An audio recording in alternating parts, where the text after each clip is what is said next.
For those of you who are new around here, my name is Amanda from Mrs. Richardson's class, where I share teaching tips and strategies and lesson ideas for K through 2 teachers.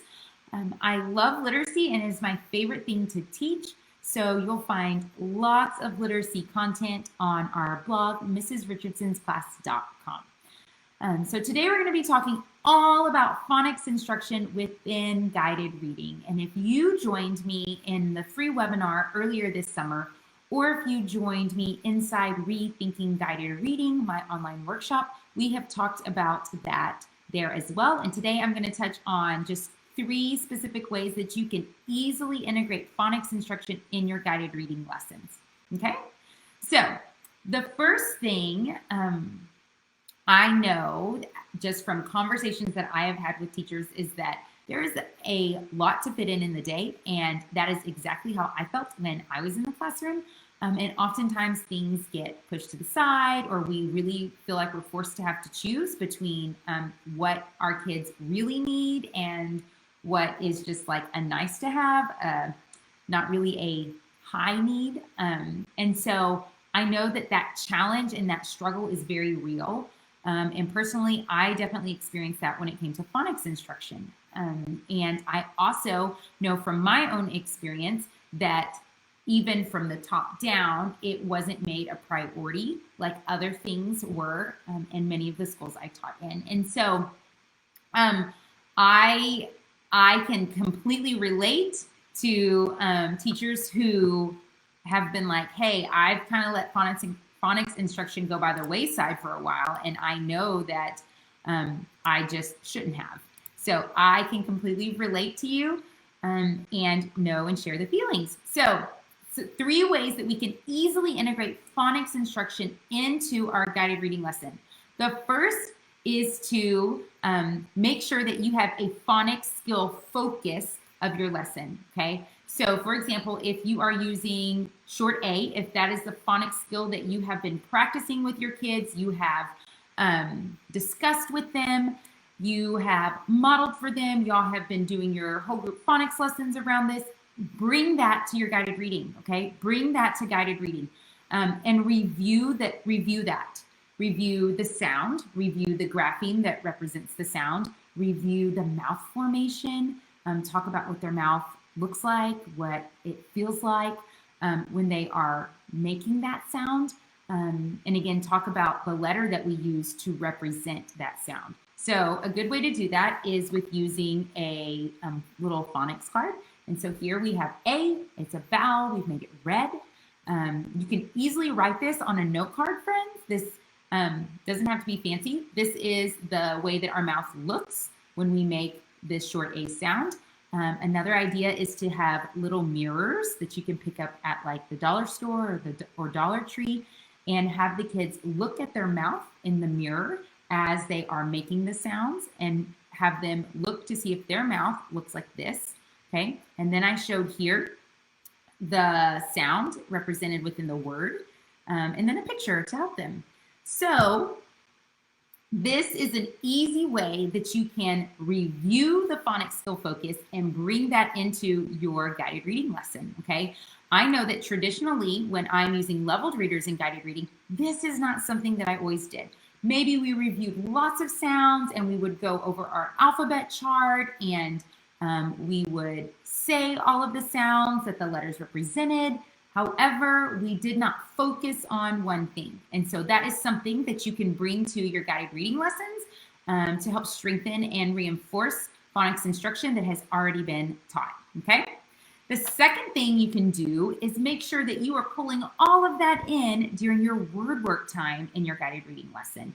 And that can look several different ways. You may choose to do a word ladder. So for example, if your phonics focus is short A, that's what you're reviewing in your lesson, that's what you want your word work focus to be, then you're going to make a short A word ladder. So that looks like on a dry erase board or even on a piece of scratch paper that your kids have, having them write a word that you give them. So for example, if you give them the word Dan, Okay, so they're going to write Dan, D-A-N, it has a short A, and then you're going to say, okay, now change the first letter to make the word can. So they're going to change the first letter, and they're going to replace it with the letter that represents the first sound that they hear in can. Okay, so they're manipulating those. And then you will repeat down the list, and they will make a word ladder until they have shifted from one word and changed little by little by little. All of them will have the short A sound. All of them will have the phonics skill focus that you are working on in your lesson, but they will get some practice with beginning and ending sounds, and you will actually get to see, like, okay, every time, are they writing the same short A? That is our focus. Like, that should remain the same. Are they identifying that? You can even have them go back and circle the A or the letter, the grapheme that is representing the short A sound. Okay, so a word ladder is one way that you can bring that into your word work. Another way you can bring that into your word work is doing a word sort. Simple. And I don't know about you, but I did these all the time, and lots of times I would do them whole group. So with a word sort, you can have words written on index cards, and you can have the kids decode them, read them together with you, and then y'all can sort. Has the short A sound? Does not have the short A sound. And you want them to be listening for that, and you also want them to see that the letter that represents that short A sound is there. So that's another way. So you can do a word ladder, you could do a word sort for word work. You can also just do word building with magnetic letters or any other manipulative. I have used everything from letter manipulatives that I made out of cardstock, and each kid had their own set. I have used bottle caps and just saved them and written the letters on the bottle cap, and then we've used those to build words. So you can use anything that you have, magnetic letters, letter tiles, paper letters that you've made, bottle cap letters, anything like that. And that's a fun way to mix up the activity too, by changing the manipulative. So you could do word building that way, obviously focused with short A words. You can also use sound boxes or Elkonin boxes for this. And so giving them a word, having them push a manipulative into each box as they are stretching out the word. Each sound gets its own box, okay? And then after, they could pull out the manipulative and they could write the letter that represents that sound that is in that box. And then they have their word and they can decode it with you, okay? So you can do word ladders, you can do word sorts, you can do word building, and you can do sound boxes or Elkonin boxes for your word work activity, all focused on the same phonics skill, okay? So we're gonna review the phonics skill, review the phonics, the sound and the grapheme that represents that sound. We are going to talk about our mouth formation, and we're also gonna bring that in during our word work time. And then the third thing you can do is you can use a decodable reader. And I don't know about you, but for many years, I was like, ooh, these are not so great books. They don't tell a complete story, or maybe they just don't make great sense, or the words are just kind of funny because we don't really talk like that.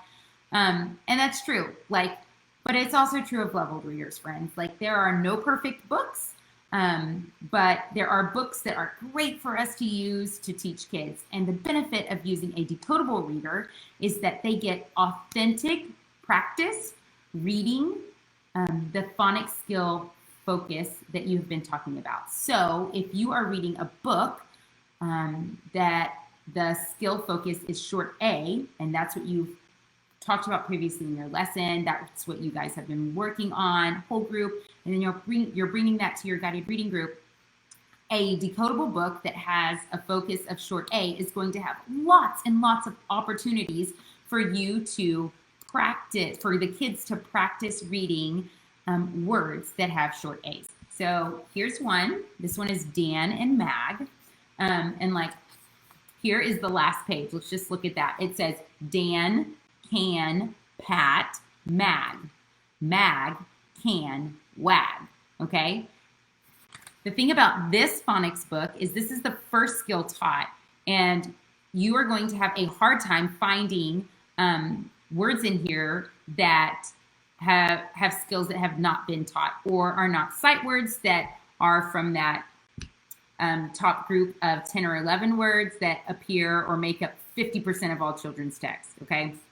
So this is just an example of a decodable book, and like we just looked at here on the last page, look at all of that short A practice, and all within a story. Like the kids get an authentic way to practice reading that phonics skill, okay? Now, I know I said I was going to share 3 tips, but I have a 4th, okay? I have a 4th way that we can bring in some extra phonics practice, and that is with dictation at the end of your lesson. When you are done and you have walked your kids all through this, you can easily do a dictation activity. Just a quick one. Give them a sentence that has several words with the short A focus, okay, if that's your phonics focus, and have them write it on a dry erase board or on a sentence strip or on a scratch piece of paper. And what you're looking for is you're looking to see that the output is matching the input, right? So when we're reading, that's input, and when we're writing, that's output. And so what we want to see is that they are able to take that phonics skill that we are learning and that we are taking in, and they are able to reproduce it in their writing. And so that is another way that you can bring in phonics work into your guided reading lesson. I have created decodable reader kits for guided reading that really will help make this seamless. So if you are looking for something that is like all-inclusive, has all of this, and you can just pick up and hit the ground running with when it comes to your guided reading lessons, then my decodable kits are for you. Now, if you're like, ooh, this was so great, I'm going to grab my note cards and I'm going to get to town and I took some notes and this is awesome, I'm going to work these into my guided reading lessons, that is great too. But for some of you who are like, please just help me out, girlfriend, I'm here to help you out. So I have my short vowels decodable kit here. Whoops, can you see it? There it is. And I'm going to show you just a little bit of what is included. So I have short vowels here, and each kit has scripted lessons. It has that are super easy to follow. You want to talk about something that is laid out for you. So I have organized everything for each book just in a Ziploc baggie. It's not very fancy, but it works and it is affordable. So that's what I went with. Then each book has a lesson that has everything laid out for you. What to do, what to say, what to use, everything from the phonics skill focus, the word work activity, your decoding strategy that you're going to focus on and that you want to bring the kids' attention to.